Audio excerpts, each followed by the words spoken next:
நியாய விலைக் கடைகள் செயல்படும் நேரத்தை முறையாக கடைபிடிக்காத பணியாளர்கள் மீது கடும் நடவடிக்கை எடுக்கப்படும் என்று கூட்டுறவுத்துறை எச்சரிக்கை விடுத்துள்ளது. தமிழ்நாட்டில் ஒரு சில பகுதிகளில் நியாய விலைக் கடைகள் உரிய நேரத்தில் திறக்கப்படுவதில்லை என்ற புகார்கள் வந்துள்ளன.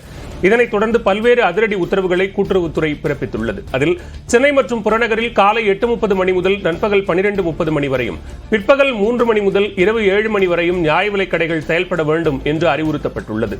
மற்ற மாவட்டங்களில் காலை 9 மணி முதல் பிற்பகல் 1 மணி வரையும், பிற்பகல் 2 மணி முதல் மாலை 6 மணி வரையும் செயல்பட வேண்டும் என்று தெரிவிக்கப்பட்டுள்ளது.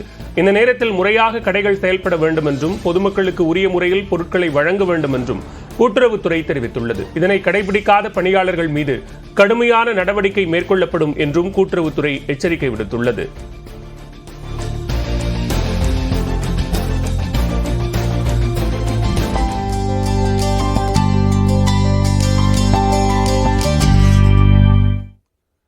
கிருஷ்ணகிரி அருகே திரௌபதி அம்மன் கோவில் திருவிழாவில் பக்தர்கள் துடைப்பத்தால் அடிவாங்கி நூதன முறையில் வேண்டுதலை நிறைவேற்றினர். ஒரப்பம் கிராமத்தில் அமைந்துள்ள திரௌபதி அம்மன் கோவில் சுமார் 700 ஆண்டுகள் பழமை வாய்ந்தது. இந்த கோவிலில் அக்னி வசந்த உற்சவ விழாவையொட்டி துரியோதனனை வதம் செய்யும் நிகழ்ச்சி நடைபெற்றது. கோயில் அருகே 40 அடி நீளத்தில் களிமண்ணால் துரியோதனன் உருவம் செய்யப்பட்டு வதம் செய்யும் நிகழ்வு நடத்தப்பட்டது. இறுதிப் போரில் பீமன் துரியோதனனை வதம் செய்யும் நிகழ்வினை பக்தர்கள் ஆர்வத்துடன் கண்டுகளித்தனர். அதனைத் தொடர்ந்து துடைப்பத்தினால் ஆண்களும் பெண்களும் தலையில் அடிவாங்கி வேண்டுதலை நிறைவேற்றினர்.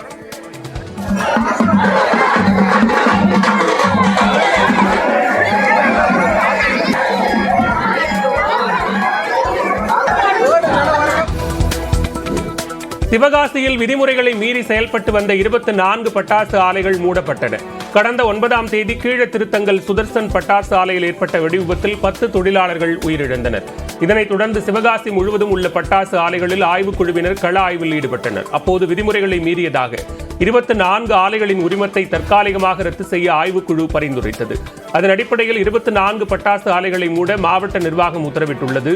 மேலும் விதிமீறியதாக 3 பட்டாசு கடைகள் மற்றும் ஒரு பட்டாசு குடோனிற்கு சீல் வைக்கப்பட்டது.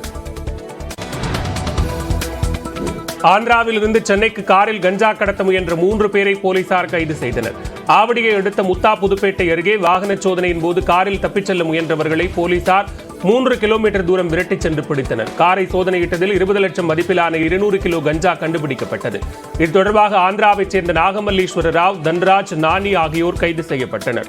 அவர்களிடம் நடத்தப்பட்ட விசாரணையில் ஆந்திராவிலிருந்து வாங்கி வரப்பட்ட முதல் தர கஞ்சாவை சென்னை, திருவள்ளூர் மதன சுற்றுவட்டாரங்களில் நீண்ட காலமாக புழக்கத்தில் விட்டது தெரியவந்தது.